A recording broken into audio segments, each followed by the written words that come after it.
Here we are at Secretary General Mattis's university with the signs that won the election for President Trump on University Way, an alumni and a student with a message. The message is urgent.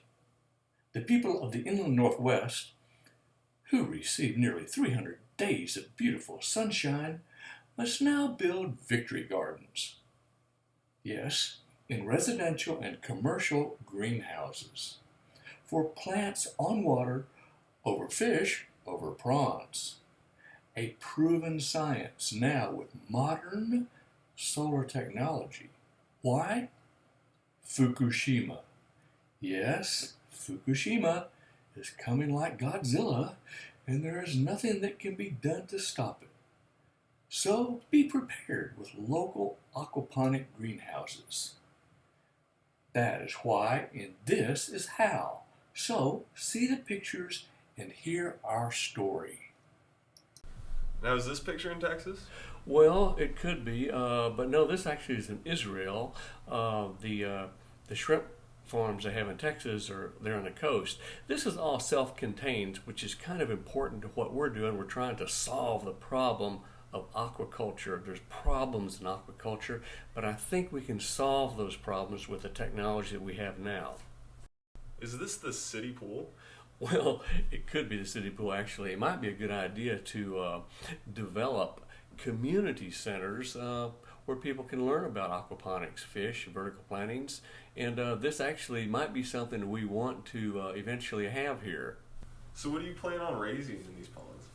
Well, we're going to be, actually, we have the ponds for the trout outdoors naturally, but indoors we have for herbivores and carnivores and crayfish. So it's all selected growing of these fish for actually commercial production. So here's the aquaponic cycle with the fish and the plants and how the whole system works. Now, what's important is that this is a closed system. There's no pollution going out into the rivers or the ocean or the streams. It's all a closed system. It's just it's the best science we have, and we need to use this now. Is there any more advanced technology for building greenhouses instead of plastic and 2x4s? Oh, absolutely, and that is so important. Look, let me show you here. Take a look at this picture. This was in the Daily Record. It was the straw bale facility that I built. And the idea was I was experimenting with material technology to see what would work for building a thermal greenhouse. Well, this worked. We built this and we oriented it for maximum winter sunlight, not total sunlight all year long, but the winter sunlight.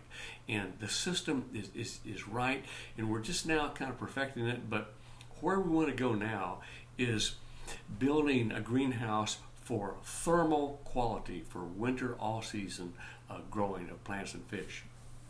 So how exactly do you plan on constructing the thermal greenhouses?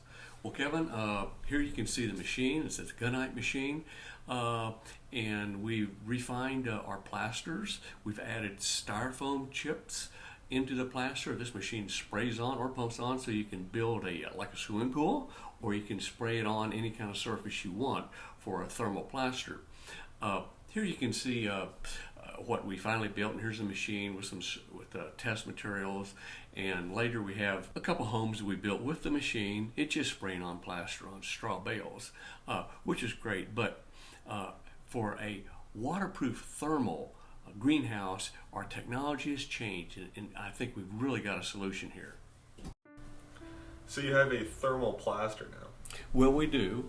It's basically all it is styrofoam. We recycle styrofoam with the chipper shredder. It chips it down to little beads and mixes right in the machine with a spray on or pump on to build a thermal swimming pool. And so it's easy. You can see there's two different varieties. We have the straw logs or the straw bales. We think maybe the straw logs might be better. We've tried. Here's the system of just a chipping and shredding the styrofoam. It's really an easy system. It makes I think it was 36,000 pounds of compression strength. I believe that's what the core was when we tested up with the Hogue Engineering. And it's fireproof, and these blocks float on water. So they're strong, fireproof, and thermal. So you achieved the basic design of the straw bale.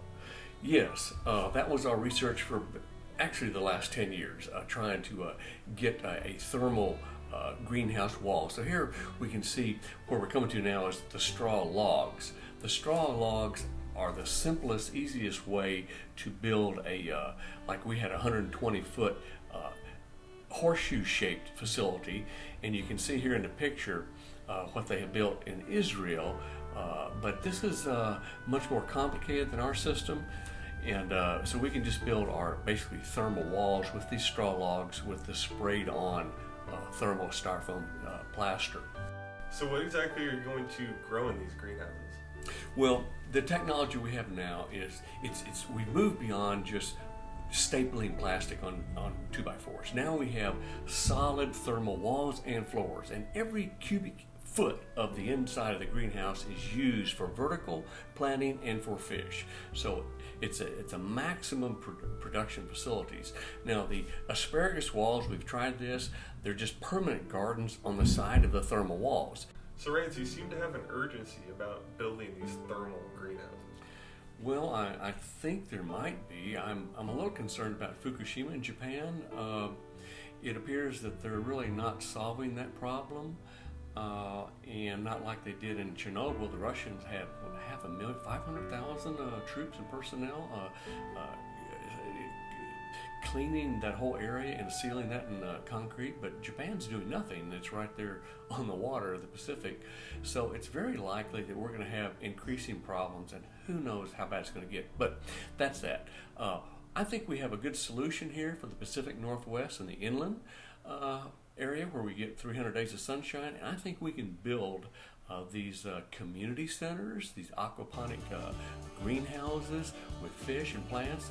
It'll be an amazing educational site to bring kids. School buses that can come out and a short hop up from Yakima or down from Cleoma over from Wenatchee and feed the trout and learn about the fish and the water, and be a great science park. Here is the actual kind of what the facility will probably look nearly. It's solid walls, thermal walls, and you can see the raceways for the fish inside. And here's what a typical trout farm U-fish looks like. So Annie, get your gun, and with a green thumb, let's build a future for Americans in the Pacific Northwest.